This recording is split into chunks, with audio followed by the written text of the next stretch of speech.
সে কোরআন শরীফের কসম কেটে বলেছিল আমাকে ছেড়ে অন্য কাউকে বিয়ে করবে না, কিন্তু দিন শেষে আমার নামে মিথ্যা মামলা দিয়ে সে সুখে শান্তিতে বিয়ে করে অন্যের সঙ্গে সংসার করলো। এই গল্পটা না শুনলে বুঝতেই পারবেন না যে বেঈমান কাকে বলে। তো চলুন এই ছোট্ট একটি গল্প শুনে আসি।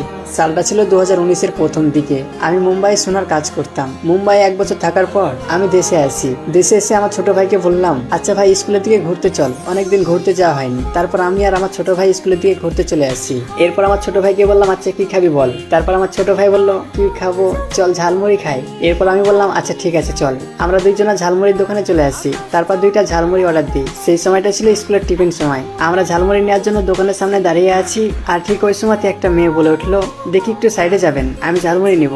তারপর মেয়েটির দিকে আমি না তাকিয়ে বলে উঠলাম, আগে আমরা আসি, লাইনে দাঁড়ান, আগে আমরা নিব তারপরে আপনি পাবেন। এরপর মেয়েটি আবারও বলে উঠলো, প্লিজ আমাকে আগে ছেড়ে দেন। এরপর মেয়েটির দিকে আমি ঘুরে তাকাই। তারপর আমি যা দেখতে পাই, উফ, যেমনই তার চেহারা তেমনই তার চোখের মায়া। আমি তার দিকে একভাবে তাকিয়ে আছি। তারপর মেয়েটি আবারও বলে উঠলো, ক্লাসের ঘন্টা পড়ে যাবে, আমাকে আগে দিয়ে দেন না। এরপর আমি দোকানদারকে বললাম, আচ্ছা ওকে আগে ছেড়ে দেন, আমাদেরকে পরে দেন। তারপর সে ঝালমুড়ি নিয়ে চলে যায়। আমার ছোট ভাইকে বললাম, আচ্ছা ভাই তুই কি ওকে চিনিস? আমার ভাই কিন্তু ওই স্কুলে পড়াশোনা করতো, ক্লাস 12-এ, ও ক্লাস 9-এ পড়ে। মেয়েটির থেকে 2 বছরের সিনিয়র ছিল। মেয়েটিকে মোটামুটি চিনে। আমার ছোট ভাই বলল, হ্যাঁ ওকে চিনি, আমাদের থেকে 2 বছরের জুনিয়র, ক্লাস 9-এ পড়ে, পাশের গ্রামে বাড়ি। এরপর আমার ছোট ভাইকে বললাম, আচ্ছা ভাই শোন না, মেয়েটিকে আমার অনেক ভালো লেগেছে, আমার নাম্বারটা কি তুই ওকে দিতে পারবি? তারপর আমার ছোট ভাই বলল, হ্যাঁ পারবো না কেন, অবশ্যই পারবো, কিন্তু আজকে তো আর হবে না, ক্লাসের ঘন্টা পড়ে গেছে, কালকে আসতে হবে। এরপর আমি বললাম, ঠিক আছে। পরের দিন আমরা টিফিন সময়তে আবারও চলে আসি। তারপর আমার নাম্বারটা ছোট ভাই লিখে মেয়েটিকে দিয়ে দেয়। তারপর আমার ছোট ভাইটিকে মেয়েটি বলে, এটা কি?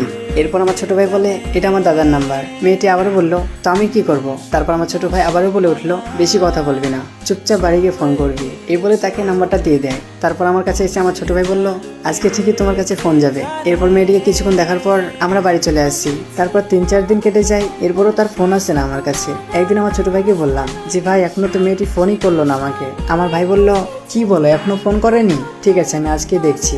এরপর আমার ছোট ভাই তাকে স্কুলে অনেক গরম দেখায়, ভয় দেখায় যে কেন ফোন করিসনি। আমি বলেছি মানে তোকে ফোন করতেই হবে, নয়তো কিন্তু তোর খবর খারাপ আছে। তারপরে সেদিন মেয়েটি বাড়ি এসে আমারে ফোন দেয় আর বলে, কি সমস্যা কি আপনার? আমি আপনাকে ফোন করতে পারবো না। আপনার ভাইকে দিয়ে কেন আমাকে গরম দেখাচ্ছেন? আপনার কি আমি বউ লাগি যে আপনার যেমন চাইছে তাই করছেন? যত সব ফালতু। এইসব কথা বলে মেয়েটি ফোন রেখে দেয়। তারপর মেয়েটি আর আমার সঙ্গে কথা বলতে চাইতো না। একদিন আমি আর আমার ছোট ভাই একটা চায়ের দোকানে বসে চা খাচ্ছিলাম, আর এই বিষয়টা নিয়ে কথা বলছিলাম যে কি করা যায় কি করা যায়। আর ঠিক ওই সময়তে আমার একটা ছোট্টবেলাকার স্কুল ফ্রেন্ডের সঙ্গে দেখা হয়। বন্ধুটা বললো, কেমন আছিস? আমি বললাম, হ্যাঁ ভালো আছি, তুই কেমন আছিস? সে বললো, হ্যাঁ ভালো আছি। আমি বললাম, আচ্ছা বস চা খা। তারপর বন্ধুটাকে আমি চা খাইলাম। এরপর আমার বন্ধুটা চলে যাওয়ার পর আমার ছোট ভাই যা বললো, আমি বিশ্বাস করতে পারছিলাম না যে সে মেয়েটির এটা ওর দাদা। আমি আমার ছোট ভাইকে বললাম, যেটা কি বলিস? তারপরে আমার মাথায় একটা বুদ্ধি আসলো যে ঠিক আছে, সে ফোন করবে না মানে এবার ওকে ফোন করতেই হবে। তারপর আমার ছোট ভাই বললো, আমি বললাম তুই দেখতে থাক।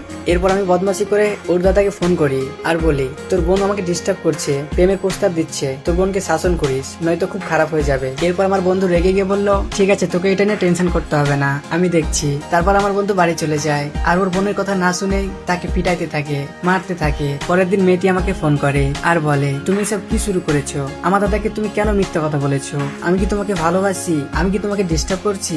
এইসব মিথ্যা কথা কেন আমার দাদাকে বলেছো? অনেক গালিগালাজ করে মেয়েটি ফোন রেখে দেয় আর ব্লক করে দেয়। এইভাবে 10-15 দিন কেটে যায়। তারপর সে ফোন করে না, কিন্তু আমিও তো তাকে এমনি ছাড়বো না। এরপর আমি ওর দাদাকে আবার ফোন দিই আর বলি, তোর বোনকে কি এখনো শাসন করিসনি? এবার লাস্ট ওয়ার্নিং দিচ্ছি, তোর বোনকে শাসন করিস, আমাকে কিন্তু অনেক ডিস্টার্ব করছে, বিরক্ত করছে, শুধু তুই আমার বন্ধু বলে তোর বোনকে কিছু বলতে পারি না। এই বলে আমি ফোন কেটে দিলাম। তারপর ওর ভাই অনেক রেগে যায়, এতটাই রেগে গেছিল যে তাকে মারতে মারতে অজ্ঞান করে ফেলে। এরপর তাকে হসপিটালে ভর্তি করে। এই কথা শোনার পর আমার মনটা ভীষণ খারাপ হয়ে যায়। তারপর তাকে আমি হসপিটালে দেখতে যাই। তখন রাত প্রায় 10টা-11টা বাজে। আমি তাকে জানা